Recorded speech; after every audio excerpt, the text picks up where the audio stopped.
Hey guys, what's going on? Danny here from DMHiFi, and this is the iPhone 6s Plus. Let's check it out.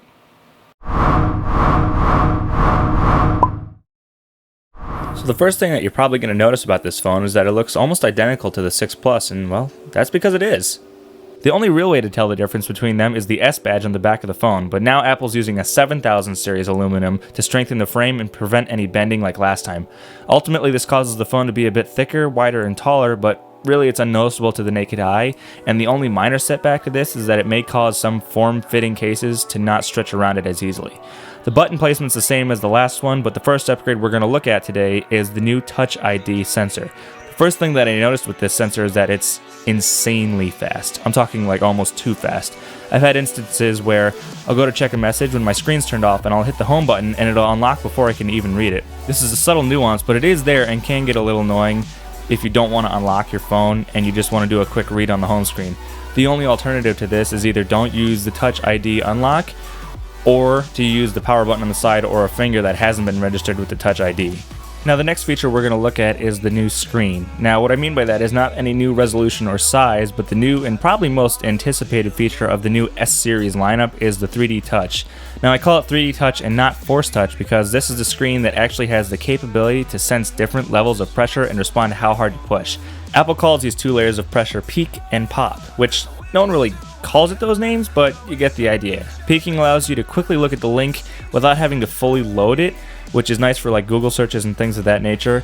And then when you have the ability to push harder, you can fully open the app. It's almost like prefacing the app and choosing whether or not you actually want to open it. The other feature we get with this is similar to Android's long hold, where if you're on the home screen, you can push down an app and you actually get a mini menu that pops up and gives you a few options depending on the app itself. Now, not all of the apps on the iPhone are fully supported yet because it's still pretty early in development and really only applies to Apple's first-party apps or some major developers like Facebook, Twitter, and Instagram. It's a pretty ingenious design considering the fact that you no longer have to navigate through an app's user interface just to upload a photo or tweet, and I'm sure as time goes on more app developers will get on board, but for now, only a few people can really utilize this feature. But speaking of new features, let's look at that new 12 megapixel camera on the back. Yeah, you heard me right, 12 megapixels, which means Apple has finally joined the 4K recording race, and I have to say the videos are actually amazingly crisp. What's even better is that the 6 Plus comes with optic image stabilization, so that, combined with 4K videos, definitely allows you for some nice smooth recording. And as far as app fluidity goes, Apple has pretty much always nailed that on point. This lens focuses almost instantly at all times and captures so quickly that it's just point and shoot every time. Its low light pictures are actually pretty decent for a photo lens. It does create some noise when getting pretty dark, but you can always just mess with the HDR feature and try to adjust that. The other big feature is Apple's new Live Photos, which to me it may sound bad, but it comes off as a gimmick.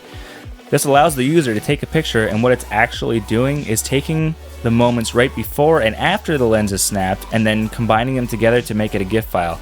Now I don't really see the need for this only because if I wanted to watch a moment in time, I'd just record it.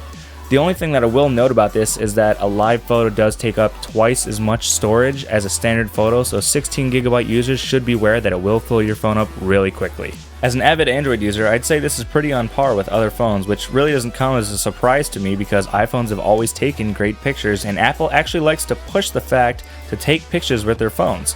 I've definitely been enjoying my experience with it so far, and the lack of oversaturation and sharpness like a Galaxy leaves the picture feeling a bit more natural to the eye, but I do love sharp and crispy photos, so I'm going to have to stick with my note on this one. But don't let that discern you from it because this camera is nothing short of fantastic. Now let's talk about some specs that have changed on the inside of the phone. Apple did decrease the size of the battery down to a 2750 mAh, but that doesn't really seem to stop the phone's ability to perform in any way. With moderate to heavy usage as my day-to-day basis of music and gaming, I actually have found a few days that I couldn't fully drain the battery and its standby is just absolutely fantastic. I've gone to bed and woken up the next day without charging it and only losing really 3 to 5% on an average, so Apple's done a really good job of keeping that feature around of making sure battery life is sustained when not charging or not being used. Next, we're going to look at Apple's new A9 chip, and before I go into too much detail about that, I'm briefly going to talk about Chipgate. Now what Chipgate is, it's a new controversy about Apple hiring two companies to make the same chip only to get two different results. Apple hired both Samsung and TSMC to manufacture these chips as neither company could really pump out a demand of 13 million chips by themselves. The controversy is that the TSMC chip actually outperforms the Samsung chip by what seems to be a general consensus of both 5% in battery life and speed. Now, I have the Samsung chip in mind, which means I'm supposed to technically get a worse experience overall, but in reality it's unnoticeable, and again, I've been really pleasantly surprised by what this phone can do.